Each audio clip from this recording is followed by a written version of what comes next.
ভারতীয় সঙ্গীতের জগতে একটা বেশ বেশ বড়সড় খবর, তাই না? হ্যাঁ।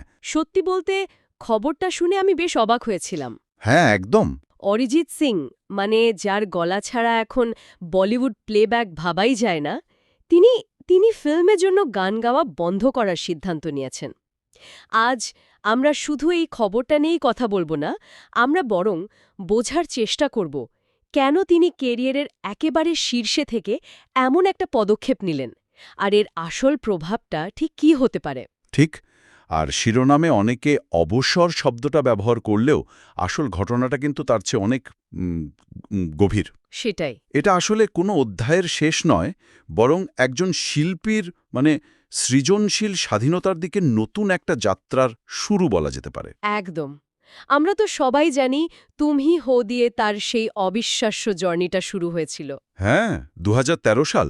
এরপর তো একের পর এক হিট গান, ভিনতে দিল, কেসারিয়া আর পদ্মশ্রী সম্মানও তো পেলেন। মানে ইন্ডাস্ট্রির শীর্ষে পৌঁছে গেছেন। হ্যাঁ, একেবারে। কিন্তু অবাক করার মতো বিষয় হল, এই সাফল্যের চূড়াতে তিনি সরে দাঁড়ানোর সিদ্ধান্ত নিলেন। এর পেছনের আসল কারণটা কি হতে পারে? দেখুন, এর একটা বড় কারণ হল প্লেব্যাক জগতের একটা সীমাবদ্ধতা। বাইরে থেকে দেখতে ব্যাপারটা যতটা গ্ল্যামারাস, ভেতরটা কিন্তু ততটাই অন্যরকম। মানে শিল্পীকে তো সুরকার আর পরিচালকের চাহিদা অনুযায়ী গাইতে হয়, যা অনেক সময় নিজের শৈল্পিক সত্তার সঙ্গে আপোস করার মতো হয়ে দাঁড়ায়। এই রুটিন থেকে বেরিয়ে নিজের মতো করে গান তৈরি করার ইচ্ছাটাই হয়তো এখানে প্রধান। তার মানে এই যে শৈল্পিক অন্বেষণের কথা বলা হচ্ছে, বলিউডের এই কাঠামো কি আসলেই একজন শিল্পীর জন্য এতটা সীমাবদ্ধ হয়ে উঠছে? হ্যাঁ, অনেকের জন্যই। অরিজিৎ সিংয়ের ক্ষেত্রে তিনি নিজেও তো বলেছেন যে একটা একঘেয়েমি অনুভব করছিলেন। ও আচ্ছা। এর সাথে যোগ হয়েছে ব্যক্তিগত সঙ্গীতের দিকে ফেরার ইচ্ছা, বিশেষ করে শাস্ত্রীয় সঙ্গীতের প্রতি তার যে একটা টান আছে। আর তৃতীয় একটা কারণও আছে, যা ওর বর্মনের পরিচয় দেয়। সেটা কি? বোঝা গেল।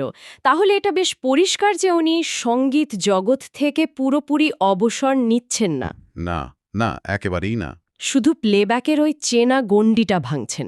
কিন্তু এই যে স্বাধীন শিল্পী হিসেবে কাজ করার কথা হচ্ছে, এর মানেটা ঠিক কি?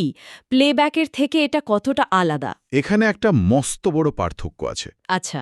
স্বাধীন শিল্পী হিসেবে কাজ করার মানে হল তিনি এখন নিজের গানের সম্পূর্ণ মালিকানা পাবেন। রয়্যালটি থেকে শুরু করে গানের প্রচার সবকিছু তার নিয়ন্ত্রণে থাকবে। যেটা প্লেব্যাক সিস্টেমে সম্ভব নয়, তাই তো? একদমই নয়। সেখানে শিল্পী শুধু গান গাওয়ার জন্য একটা পারিশ্রমিক পান, ব্যাস। তার মানে এবার আমরা যে গানগুলো শুনব সেগুলো হবে ১০০% অরিজিৎ সিংয়ের নিজের সৃষ্টি। বাহ, এটা তো শ্রোতাদের জন্য দারুণ একটা খবর। হ্যাঁ, তা তো বটেই। তাহলে ভবিষ্যতে আমরা কি আশা করতে পারি? প্রথমত, তার পুরনো চুক্তির অধীনে রেকর্ড করা কিছু গান ২০২৬ সালের মুক্তি পাবে। সুতরাং ফিল্মে তার গলা আরও কিছুদিন শোনা যাবে। ও আচ্ছা। আর তারপর শুরু হবে নতুন অধ্যায়, তার নিজের স্বাধীন গান, যা হয়তো আরও অনেক বেশি ব্যক্তিগত আর পরীক্ষামূলক হবে। তাহলে সব মিলিয়ে এটা অরিজিৎ সিংয়ের কেরিয়ারের একটা বিশাল বাঁক, তাই না? নিঃসন্দেহে। তিনি বলিউডে প্লেবার অধ্যায় শেষ করে স্বাধীন শিল্পের এক নতুন জগতে পা বাড়াচ্ছেন। আর এটা শুধু একজন শিল্পীর ব্যক্তিগত সিদ্ধান্ত নয়, এর একটা বৃহত্তর তাৎপর্য আছে মনে হয়। ঠিক এখানেই আলোচনাটা আরও ইন্টারেস্টিং হয়ে ওঠে। ভাবুন একবার, যখন ইন্ডাস্ট্রির সবচেয়ে প্রভাবশালী কণ্ঠস্বর মনে করেন যে এই সিস্টেমটা তার সৃজনশীলতার জন্য আর যথেষ্ট নয়, তখন এটা বলিউড সঙ্গীতের ভবিষ্যৎ সম্পর্কে কী ইঙ্গিত দেয়? এই ঘটনা কি অন্য শিল্পীদেরও এই চেনা ছকের বাইরে বেরিয়ে এসে স্বাধীনভাবে কাজ করতে উৎসাহিত করবে? সেটাই এখন দেখার।